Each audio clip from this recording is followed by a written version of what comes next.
All right, Brandon Moreno is back on the show, and he's back in action November 21st at UFC 255. He's going to take on Brandon Royval. We got some Brandon on Brandon action in the Octagon. Big fight, big event for the flyweight division. It's always great to have the Assassin Baby joining us on the show. Brandon, how are you, sir? Brother, thank you so much. Thank you so much again for the space. Nice to talk with you. The last conversation was very funny, so we are here again. Yes, it sure was. You're a great sport. I appreciate that. I think about that conversation often. And it leads me to this conversation because we have a lot to talk about because so much has transpired since that last conversation. Yeah. As most people know, you were originally scheduled to fight Alex Perez on this card because Cody Garbrandt got the initial title shot with Davis and Figueiredo. First of all, before we get into anything else, how did you react to Cody Garbrandt getting that title shot over you or Alex Perez initially? Yeah, it was a sad moment, but I can understand that decision, you know, because Cody Garbrandt is a name, has the name. He's a former champion. He can sell more pay-per-views than me or Alex even. So I can understand that decision, but this moment is different because I can't understand the decision to take Alex Perez for the title. To be honest, I think, I don't know, just the company think he deserved the title shot. Yeah, and that was my next question because Cody's in, you're gonna fight Alex, and it's just like, okay, the winner of this fight between Brandon and Alex is going to fight the winner of Davison and Cody. There's no doubt about it. And now Cody's out, Alex is in. How did you react to that? Because now the time frame it might be much longer now with Cody wanting to come back at the beginning of the year, beginning of 2021. It seems like he might get the winner of that fight. Where does that leave you think? Man, I can't see any explanation about the decision of the company. You know, it's not, because it's not for the ranking. It's not for the name. It's not for the followers. I don't know, in Instagram or in other social media. I can't understand that. I don't know. I mean, you put, for example, in our last conversation, the last interview, you say something, you know, he can deserve the title. And maybe, you know, but I think my career is more successful. You know, I had a lot of more fights against more tough opponents. All my fights is with top 10 guys. You know, even I don't know, maybe Askarov. Right now, Askarov is in the top 5. You know, I think my career is more hard. Alex Perez fought against a lot of guys out to the top 15. I don't know. I feel bad. I mean, right now I feel more focused. But when my manager called me and told me about all this stuff, all this situation was very sad for me. I mean, actually, a lot of people close to me, like, I don't know, for example, guys from other page from Instagram, for, you know, ask me about what happened, you know, and hey, to be honest, I don't know. I don't have any opportunity to say something even. So, I mean, that conversation, like we said at the beginning, it's one I think about a lot because you came on the show a few months ago after Figueiredo beat Joseph Benavidez, and I straight up told you, I'm like, I just talked to Alex Perez an hour ago, and I said that I thought he deserved the shot. It's only fair that I say the same thing to you, and throughout that conversation, you stated your case for getting a title shot, and you made a pretty darn compelling argument for it, Brandon. You almost swung me in a way. But, I mean, at the same time, you're still on this card. You're against a surging contender in this division in Brandon Royval. At the end of the day, you don't have much of a choice, but are you okay with everything that's happening here? Are you fine with it now? To be honest, but I know I need to keep my mind clean because the fight against Brandon Royval is very tough. It's very tough. The guy is very, very tough opponent. His Brazilian Jiu-Jitsu is amazing. He's so brave. He doesn't care if he needs to go to the wire against the other fighter. He's just trying to win the fight. And that is so dangerous for me, because he doesn't have nothing to lose. He's in the number, I think 6 in the ranking. I am the number 2. I put everything on the line for me, So I need to I need to win this fight, to keep all this emotion for the people because all the people knows I'm the next for the title. I think just the UFC and Alex Perez thinks he deserves the fight for the title shot. It's a weird time in the world, right? I mean, we're around a month away from this event happening, from this fight happening. It's like 5 weeks or so.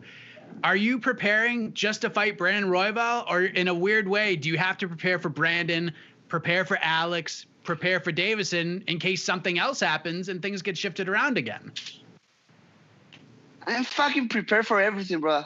I mean, sorry, I'm starting. No, I know, man. I know about this and a little bit angry, but I'm ready. I'm ready for every guy.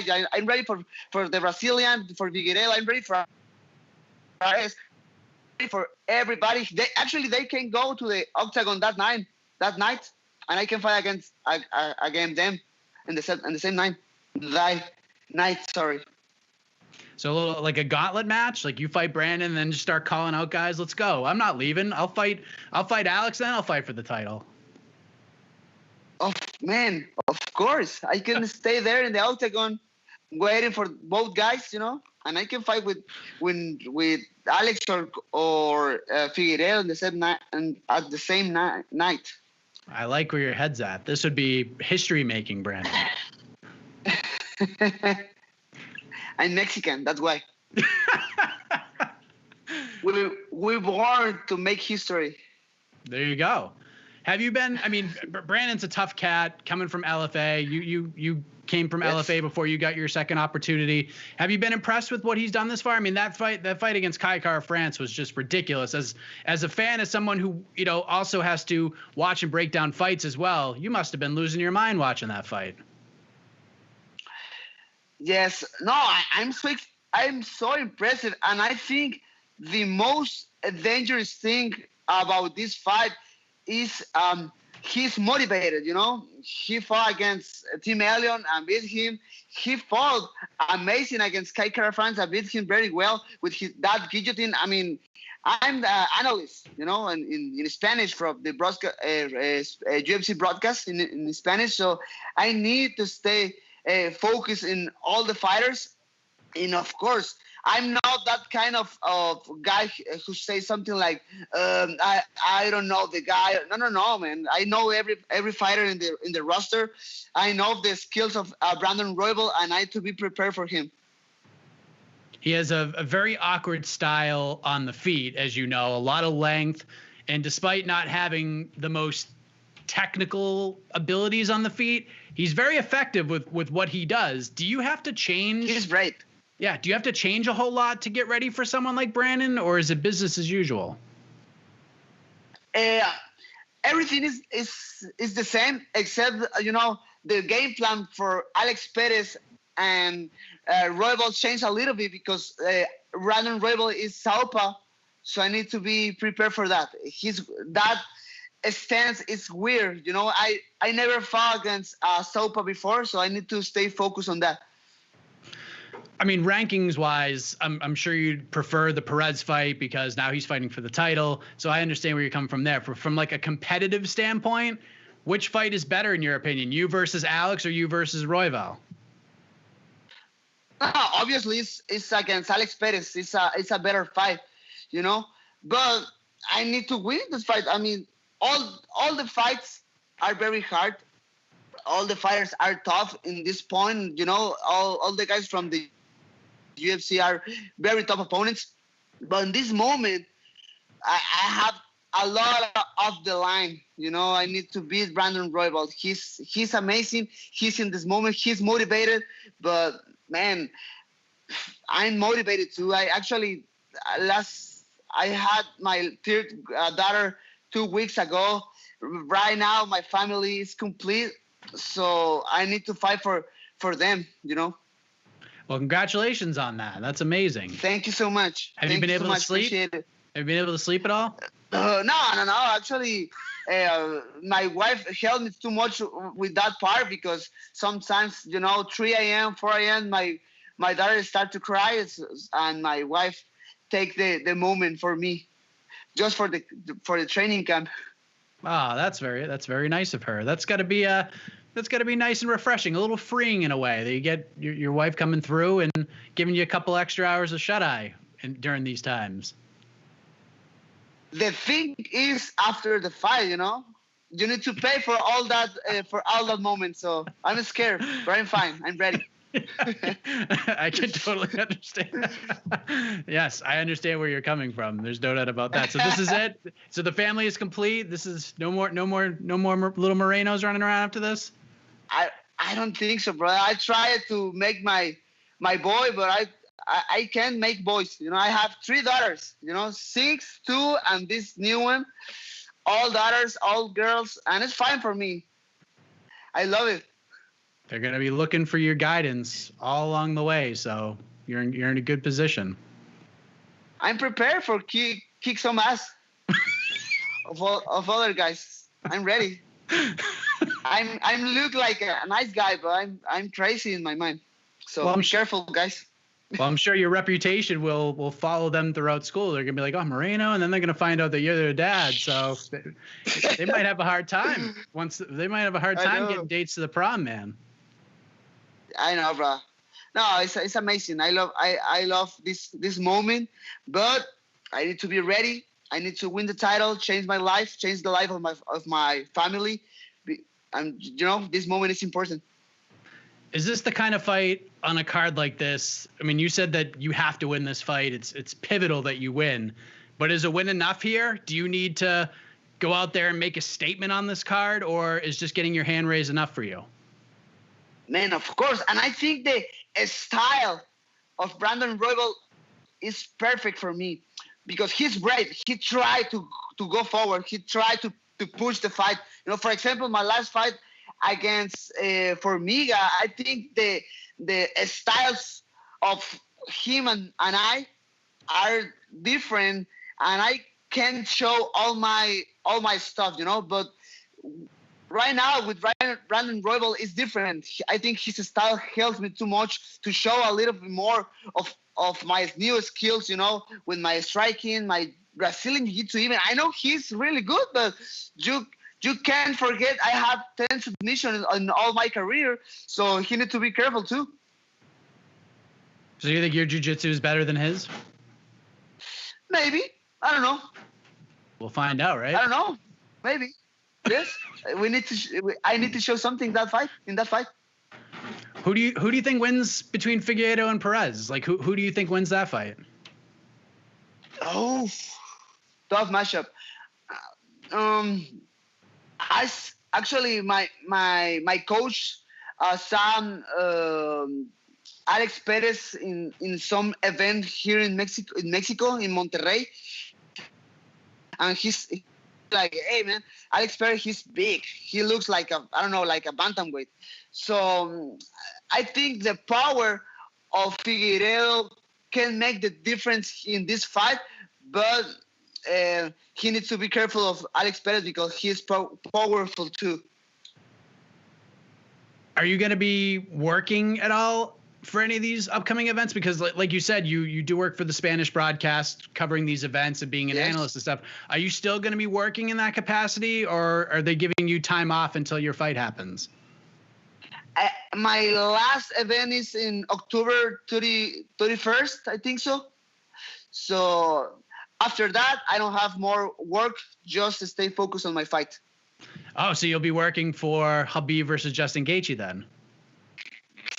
I'm excited. No, I think it's an event of between Uriah Hall and Anderson Silva. Yes. So that's the last one. So I like to ask you about these fights because of what you do and how intelligent you are in breaking these down. But I know you don't love doing these on these podcasts because when you're on the broadcast, you can speak in Spanish and it's easier for you. But I have to ask you about Khabib versus Gaethje. It's just a ridiculous fight, Brandon. I'm trying to ask everybody about this one. Who do you like in that one?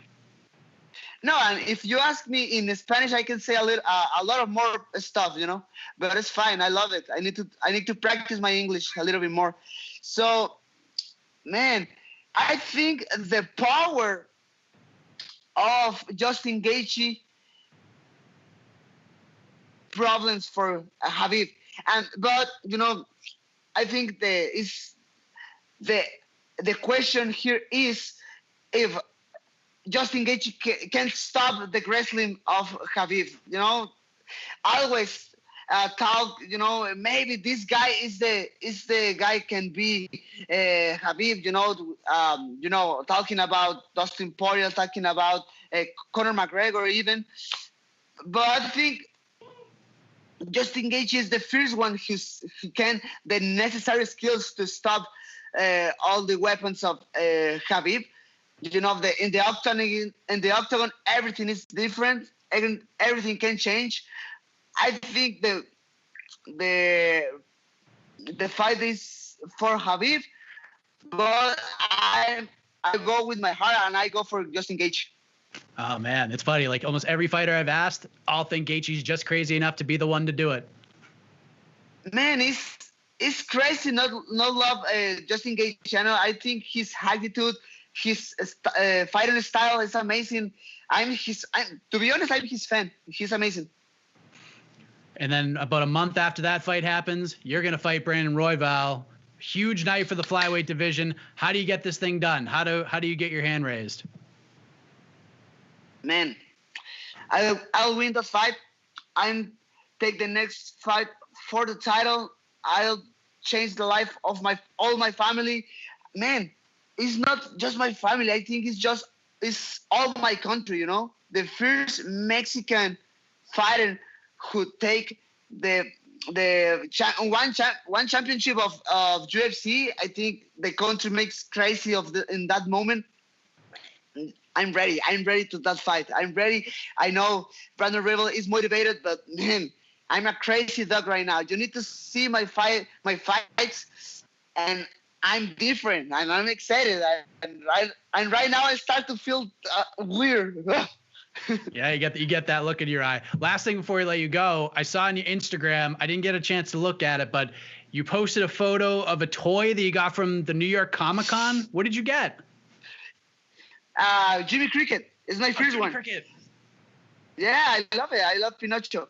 But yeah, in this year, you know, all the pandemic makes everything so hard. So, for example, the last convention, you know, the San Diego Comic-Con, they sell all the Funko Pops online, and it's too hard to get something. So you need to sell from other guys in social media, for example, in Facebook, and it's the same for this New York Comic Con. So I had the first one. I tried to get a little bit more different Funko Pops. So I'm ready.